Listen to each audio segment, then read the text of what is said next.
Subscribe my YouTube channel Holiday Fact 121. कामचोर देवरानी। एक बार की बात है, सुषमा अपने पूरे परिवार के साथ खुशी खुशी मोहन नगर में रहती थी। उसकी 2 बहुएं थी, पल्लवी और शिवानी।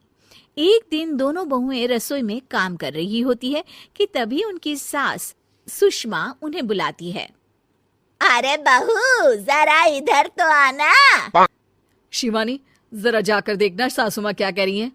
दीदी आप ही देख लो ना जाकर, आपको भी तो सुनाई दे रहा है। अरे मैं आटा गूंद रही हूँ ना, तुम चली जाओ।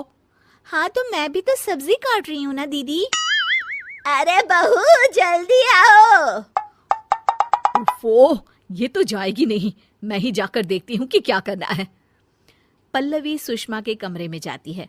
जी मम्मी जी, क्या हुआ? शाम को घर पर कुछ मेहमान आने वाले हैं, तो तुम अच्छा सा खाना बना लेना बहू। ठीक है मम्मी जी, आप बता दीजिए क्या क्या बनाना है और कितने लोग आ रहे हैं। सुनील की मौसी जी और उनका पूरा परिवार आ रहा है। कुल मिलाकर 3 लोग और हमें मिलाकर हुए 9 लोग। तो अभी से ही तैयारी करना शुरू कर दो। और हाँ, घर की सफाई भी कर देना, हाँ अच्छे से। जी मम्मी जी, सब काम हो जाएगा, आप चिंता मत कीजिए। पल्लवी शिवानी को घर में मेहमान आने वाले हैं इसके बारे में बताती है। क्या 9 लोगों का खाना बनाना होगा, घर की सफाई करनी है? बाप रे, सासू माँ ने तो हमें घर की नौकरानी ही समझ कर रखा है।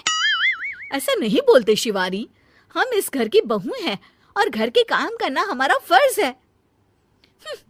दीदी तो है ही सासू माँ की चमची, जब देखो सासू माँ सासू माँ। मैं तो इतना सारा काम नहीं करने वाली।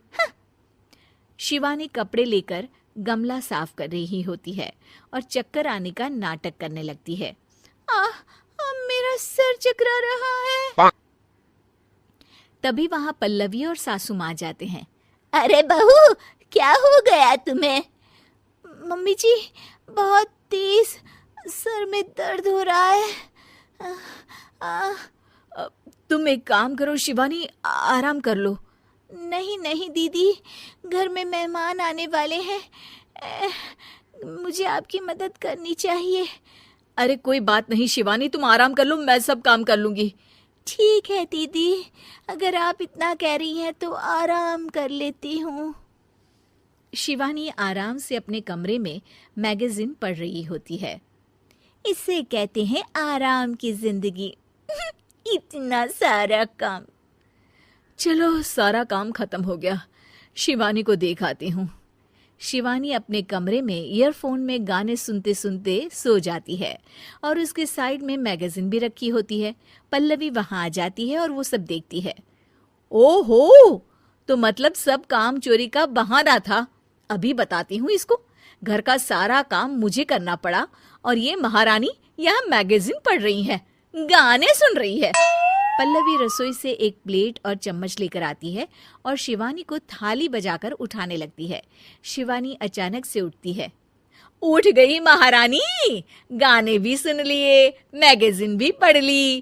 तुम तो बहुत बड़ी झूठी निकली शिवानी। तुमने सर दर्द का बहाना बनाया ताकि काम करने से बच सको। हाँ बनाया बहाना, तो क्या करती, इतने सारे काम करती। मुझे कोई शौक नहीं है चापलूसी का। क्या चापलूसी? तुम्हें लगता है कि मैं सारे काम चापलूसी के लिए कर रही हूँ? नहीं तो क्या। तभी वहां सासू माँ आ जाती हैं। अरे बहू, वो लोग बस आने ही वाले हैं, तुम तैयारियां कर लो।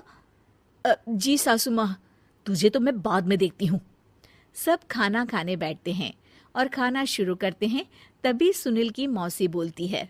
वाह भाई वाह, खाना तो बहुत ही अच्छा बना है सुषमा जी, एक एक चीज में क्या स्वाद है। ये सुनकर शिवानी मुंह बना लेती है। उसे अपनी जेठानी की इतनी तारीफ रास नहीं आती। आपकी बहुएं तो बहुत ही अच्छा खाना बनाती हैं। हाँ बनाती तो दोनों ही अच्छा है, पर आज ना ये सारा खाना बड़ी बहू ने बनाया है। छोटी बहू की तबीयत ठीक नहीं थी, सो इसलिए। मानना पड़ेगा सुषमा जी, आपकी बड़ी बहू तो बहुत ही गुणवान है। पल्लवी की तारीफ सुनकर शिवानी को जलन होती है। पल्लवी ये सुनकर खुश हो जाती है और शिवानी की तरफ देखकर उसे चिढ़ाती है। कुछ देर बाद मेहमानों के जाने का वक्त हो जाता है। मौसी जी सबके लिए उपहार लाई होती है। वो सबको शगुन के पैसे देती हैं और अंत में पल्लवी के पास आती है। तुम्हारे लिए शगुन का लिफाफा तो है ही, पर बहू तुम्हें एक और उपहार भी मिलेगा इतना अच्छा खाना बनाने के लिए। मौसी अपने सोने के कंगन निकालकर पल्लवी को पहना देती है। ये लो, ये मेरे मनपसंद कंगन है, अब से ये तुम्हारे हुए। धन्यवाद मौसी जी। ये देखकर शिवानी तो पूरी तरह से जल जाती है और गुस्से से रसोई में चली जाती है। तभी वहां पल्लवी आ जाती है और उसे अपने कंगन दिखाने लगती है। देवरानी जी, अब आपका सर दर्द ठीक तो है ना? मुझे लगता है कि अब सर दर्द शुरू हो गया होगा आपका।